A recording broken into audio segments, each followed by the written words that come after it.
Hello दोस्तों, आपका स्वागत है हमारे यूट्यूब चैनल AK मैथ 45 में। आज हम शुरू करेंगे क्लास 10th प्रकाश, परावर्तन तथा अपवर्तन के चैप्टर से ऑब्जेक्टिव क्वेश्चन, जो एग्ज़ाम में आने वाले क्वेश्चन हैं। वेरी मोस्ट इम्पॉर्टेंट क्वेश्चन है 2025 में आने वाले क्वेश्चन, यूपी बोर्ड के लिए इम्पॉर्टेंट क्वेश्चन है। तो वीडियो को शुरू करते हैं। हमारा पहला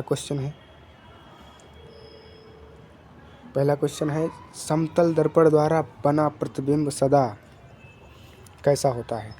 इसका आंसर आभासी और सीधा होता है। गा, ऑप्शन नंबर गा इसका आंसर राइट आंसर है इसका। अगला क्वेश्चन है हमारे पास, समतल दर्पण में किस प्रकार के प्रतिबिंब बनते हैं? समतल दर्पण में किस प्रकार के प्रतिबिंब बनते हैं? समतल दर्पण में आभासी प्रतिबिंब बनते हैं। इसका आंसर खा इसका राइट आंसर है। अगले क्वेश्चन के लिए चलते हैं। प्रकाश की किरणों के सरल रैखिक गमन का अनुप्रयोग है। इसमें का, खा और दोनों है। का, खा सूर्य ग्रहण और चंद्र ग्रहण दोनों हैं। अगले क्वेश्चन की ओर चलते हैं। किसी वस्तु की छाया तब भी बन सकती है जब प्रकाश की किरणें गमन करेंगी, सीधी रेखा में गमन करेंगी। का इसका राइट आंसर होगा ऑप्शन ए, इसका आंसर होगा। अगला है हमारे पास क्वेश्चन, प्रकाश स्रोत के सामने एक हरी रंग की छड़ी को खड़ा कर देने पर उसकी छाया कैसी होगी? काली रंग की। गा इसका राइट आंसर होगा। का इसका गा इसका राइट आंसर होगा। अगला है हमारे पास, किसी प्रकाश स्रोत के सामने एक रुकावट रख देने पर बनती है छाया और उपछाया बनती है।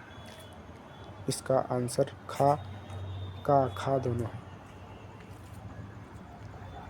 खा। प्रकाश स्रोत के सामने एक गेंद को रख देने पर उसकी छाया कैसी बनती है?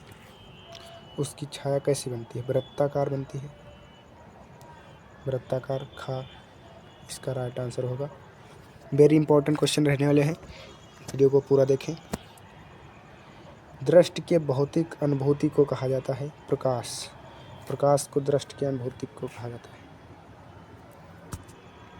अगला क्वेश्चन है, प्रकाश एक रूप है, ऊर्जा का रूप है। प्रकाश एक ऊर्जा का रूप है। इसका आंसर खा नंबर इसका रहेगा। अगला है, प्रकाश किस ऊर्जा का स्रोत है? विकिरण ऊर्जा का स्रोत है। इसका आंसर का है। विकिरण ऊर्जा का स्रोत है इसका आंसर। प्रकाश तरंगे किस प्रकार की तरंगे होती हैं? विद्युत चुंबकीय तरंगे होती हैं। खा इसका राइट आंसर होगा। 2025 में आने वाले ही एग्जाम में क्वेश्चन आने वाले देखने को मिलेंगे सब। प्रकाश तरंगों के गमन के लिए किस प्रकार के माध्यम की आवश्यकता होती है? किसी प्रकार की माध्यम की आवश्यकता नहीं होती है। खा इसका राइट आंसर। प्रकाश का तरंगदैर्घ्य अन्य बाधाओं की तुलना में होता है बहुत छोटा होता है। अगला क्वेश्चन हमारे पास, प्रकाश किरण है, प्रकाश का बिंदु पथ किरण कहलाता है।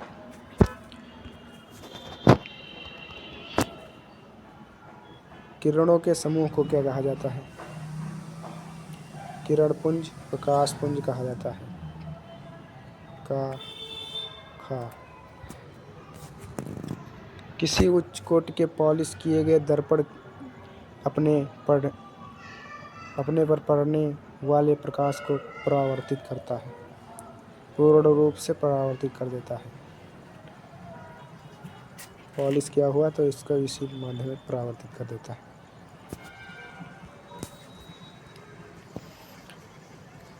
तेल लगा कागज होता है, पारभाषक होता है। Important question.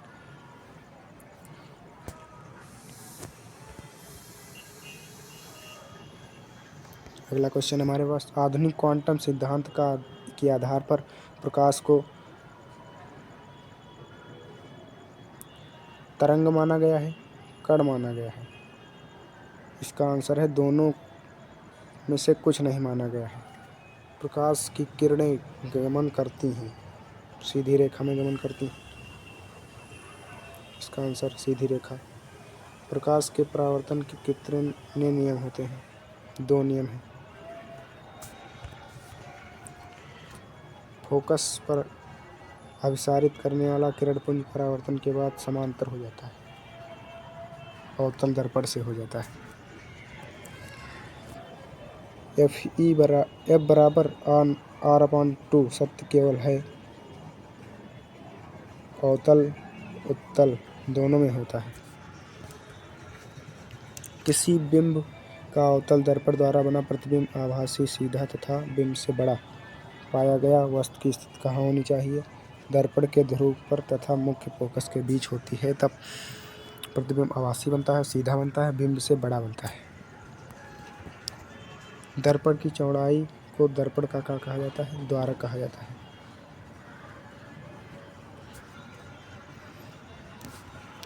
अवतल दर्पण के प्रकरण में किसी वास्तविक और उल्टे प्रतिबिंब के लिए आवर्धन होता है, ऋणात्मक होता है, माइनस होता है। अवतल दर्पण में आभासी और सीधे प्रतिबिंब के लिए आवर्धन होता है, धनात्मक होता है।